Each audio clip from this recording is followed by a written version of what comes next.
Hello दोस्तों, I am C A Kanhaiya Malpani. Welcome back to our YouTube channel C A talk. तो आज हम discuss करने वाले हैं ITR फाइलिंग के लिए क्या क्या डॉक्यूमेंट्स की ज़रूरत होती है। तो दोस्तों, आज की वीडियो में हम बात करेंगे ITR 1 और 2 में कौन कौन से डॉक्यूमेंट रिक्वायर्ड होते हैं जो हमें ध्यान में रखना चाहिए। सबसे पहले ITR 1 के बारे में हम बात करते हैं। ITR 1 होता है सैलरीड पर्सन के लिए। इसके लिए सबसे इंपॉर्टेंट है फॉर्म 16, मतलब सैलरी। कई लोगों को फॉर्म 16 नहीं आता है, तो उनको बैंक में जो रिसिप्ट आई है उसी के बेसिस पे अपना ITR में सैलरी दिखानी होती है। Bank statement always important document है, इसका तो हमें हमेशा जिक्र करना ही है। ये तो हमें साथ में लेके बैठना है कि बैंक स्टेटमेंट में क्या क्या क्रेडिट्स आए हैं।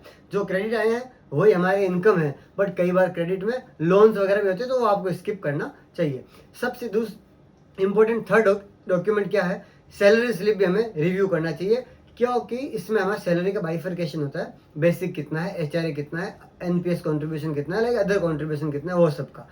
अब बात करते हैं कि अगर अदर इनकम है, लाइक बैंक इंटरेस्ट इनकम हो गया, डिविडेंड इनकम हो गया, या और भी कुछ इनकम, तो वो भी हमें अपने को बैंक स्टेटमेंट से चेक करना चाहिए। इसके अलावा डिविडेंड इनकम ये हमें हमेशा ब्रोकर के स्टेटमेंट से भी रिकनसाइल करना चाहिए। सर आजकल सब चीज़ें AIS में आती है, sir AIS is also important, but हमें साथ साथ में हमारा बैंक स्टेटमेंट, ब्रोकर का कोई स्टेटमेंट है शेयर्स वगैरह का, वो भी रिव्यू करना चाहिए।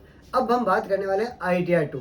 ITR 2 generally salary plus capital gain की बात करता है। तो कैपिटल गेन का जो रिटर्न होएगा उसके लिए हमें ब्रोकर का स्टेटमेंट लगता है। लॉन्ग टर्म गेन है, शॉर्ट टर्म गेन है, इसके रिव्यू करने के लिए इसमें ITR 2 एप्लीकेबल होगा। और ITR 2 में सबसे मोस्ट इंपॉर्टेंट बात यह है, इसमें हमें सैलरी का बाइफर्केशन करना कंपलसरी होता है। ठीक है, तो दोस्तों अब हम वापस एक समरी कर लेते हैं। ITR 1 एंड 2 में क्या क्या डॉक्यूमेंट मोस्ट इंपॉर्टेंट है। सबसे पहले फॉर्म 16 सैलरी का। अगर फॉर्म 16 नहीं है तो हमें बैंक स्टेटमेंट को रिव्यू करना है, उसी के अकॉर्डिंग हमारी इनकम डिस्क्लोज करनी है। अगर शेयर्स में ट्रेडिंग करते हो या म्यूचुअल फंड में ट्रेडिंग करते हो तो हमें ब्रोकर का स्टेटमेंट लेना है, उसी के अकॉर्डिंग हमें short term gain, long term gain जो भी है वो सब शो करना होता है। साथ में हमें AIS, TIS, फॉर्म 26AS ये तो हमें कंपलसरी रिव्यू करना ही है, क्योंकि इसमें हमारे को कोई TDS कटा है तो वो 26AS से पता चलता है। और AIS TIS में काफ़ी सारी डिटेल्स है जो आजकल हमें ऑटोमेटिकली ऑनलाइन शो होती है, वो सब रिव्यू करने में ईजी रहता है। तो मोस्ट ऑफ दी हमने एक समरी रिव्यू भी कर लिया है। थैंक यू दोस्तों, और मिलते हैं कल के वीडियो में।